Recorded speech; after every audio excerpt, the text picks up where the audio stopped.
No fighter in history can make adjustments like me. If you look at the Shane Mosley fight, I made adjustments. If you look at the Ortiz fight, I made adjustments. If you look at the De La Hoya fight in the past, I made adjustments. So, you know, Floyd Mayweather can always make adjustments. Of the jab, you know, that was a weapon that he used. Were you having a hard time finding your timing against it? Making a hard time in the ring, making adjustment about his style.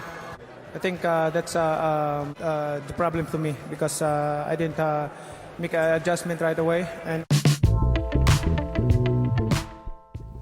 in the sport of boxing, it's all about making adjustments. So Floyd Mayweather CEO Leonard Ellerbe gave his reaction to Manny Pacquiao losing to Ugas, where he stated, quote, "Excellent game plan by Salas and Ugas perfected it to a T. All these experts are kind of quiet today. Really happy for Ugas and Luis de Cubas. Classy dude with an incredible story. Really happy for him." Leonard Ellerbe also added, "Manny has had an incredible career, and he doesn't need to prove anything to anyone. You can't continue to push that envelope when you are an old fighter.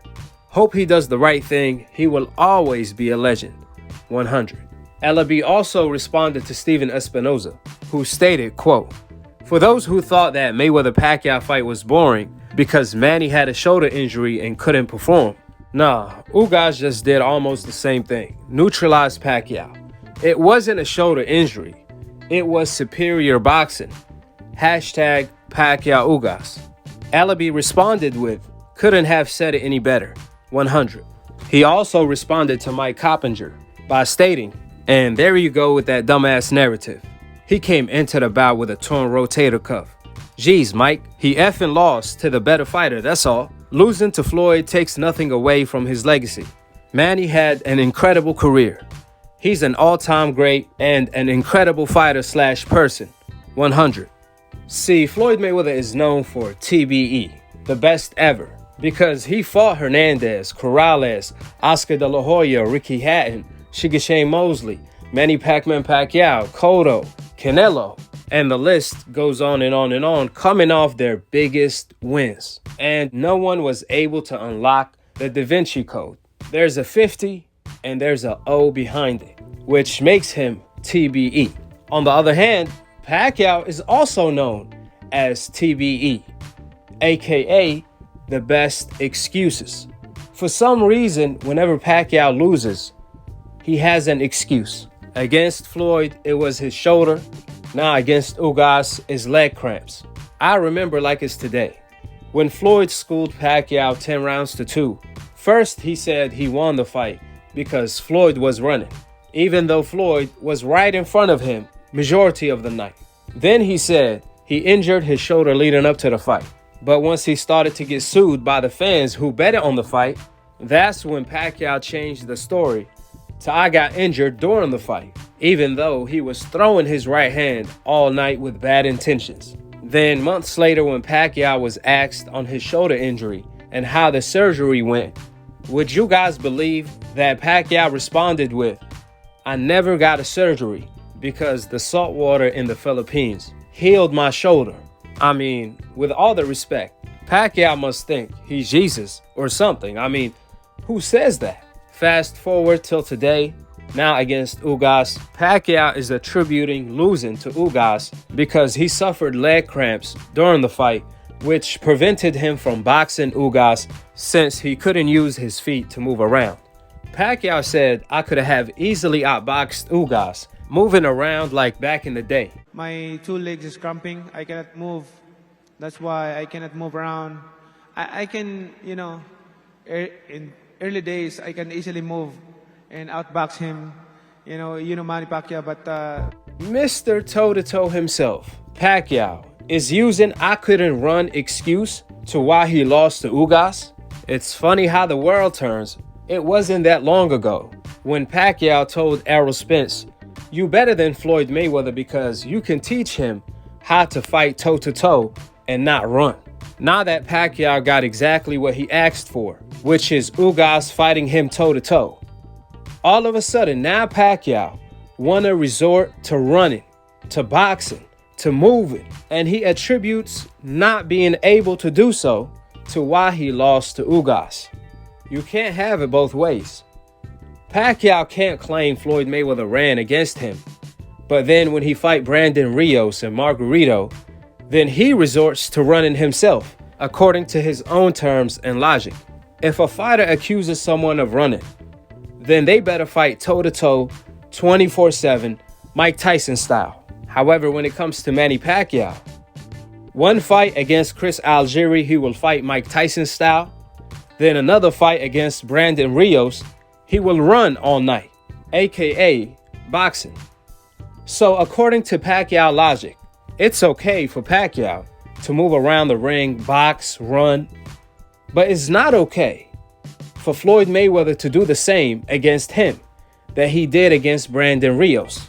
I'm telling you, the double standards in the sport of boxing are unreal. Fun facts: when Mayweather fought Pacquiao, he moved around the ring less than Muhammad Ali does, the greatest, less than Sugar Ray Leonard, less than Sweet Pea Whitaker, less than Pacquiao when he fought Brandon Rios.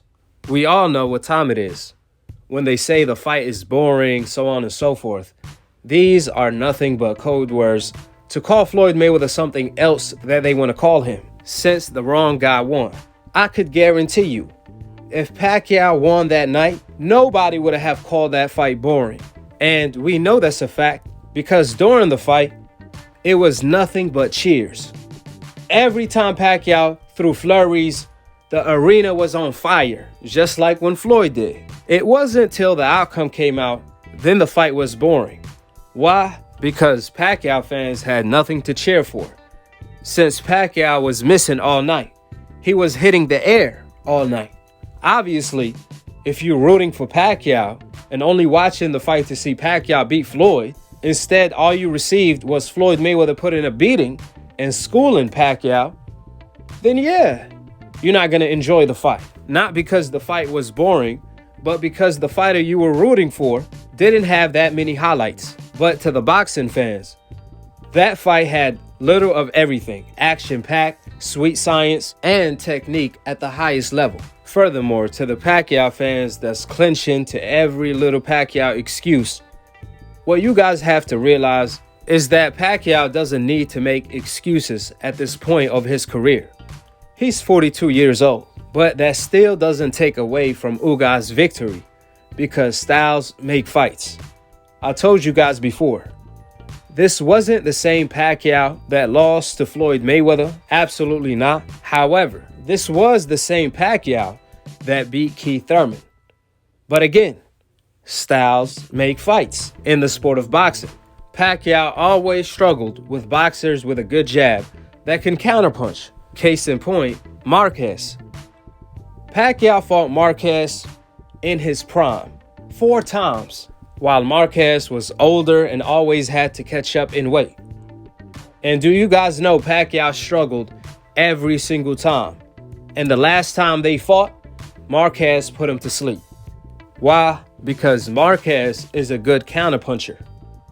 And do you guys know Ugas is even a better counterpuncher, more skillful, and has better defense? The only thing I will say Marquez had over Ugas was his power. But beside that, Ugas is even bigger and stronger physically than Manny Pacquiao and Marquez. See, Pacquiao overwhelms fighters with his intensity, his combinations, flurries, power, speed, angles, so on and so forth.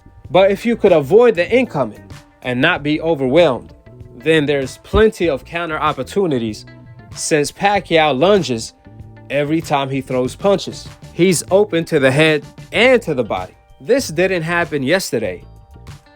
Pacquiao have always been the type of fighter where his offense is his defense. Pacquiao is like a football team that has great offense, but no defense. Therefore, if you are able to defend Pacquiao attacks like Ugas did, then there are plenty of openings for the taking. What took Pacquiao legs away were Ugas' body shot counters. Furthermore, Leonard Ellerbe responded to a fan that stated, and goofies like Max Kellerman were saying Floyd needs to fight Triple G when he was retired at a division he never campaigned at. Meanwhile, Max Kellerman never asked Triple G why he turned down the biggest fight of his career against Andre Ward at a catch weight at 164, 4 pounds south of middleweight, a division Triple G campaigned in his entire career. Leonard Ellerbe responded by stating, laugh out loud, yep. Just like many of these morons say, well, I bet Floyd can't beat Canelo now, when Floyd is like 45 years old, retired man. And he already beat Canelo when he was an old man, 37 years old, moving up to the 5th weight division, while Canelo was entering his prime, 8 years pro, 23 years old, unified champion at his bullyweight division, who stated that he was born ready. Turned out to be he was born ready to make excuses. Do you guys know Oscar De La Hoya was 23 years old when he retired Chavez Sr., and Chavez was only 33 years old? But nobody said Oscar was too young. All we heard was the 33 years old Chavez was too old. On the other hand, they say Floyd Mayweather at 37 years old when he fought Canelo was not too old. The double standards are unreal. And last but not least, I am sad to see Pacquiao lose, but I'm also happy for Ugas. However, I see comments like, all these black people so happy to see Pacquiao lose to a black fighter. So I responded to these comments by asking, what's your ethnicity? Shockingly, these people responded by stating, they Hispanic. I was expecting them to say Filipino or something. So I responded to them by asking, if you're Hispanic, shouldn't you be happy that a Hispanic fighter beat Manny Pacquiao? If anything, you should have been the one that's rooting for Ugas. Do you know that Ugas only speaks Spanish? I got no response, or they either deleted their comments. We all know what time it is.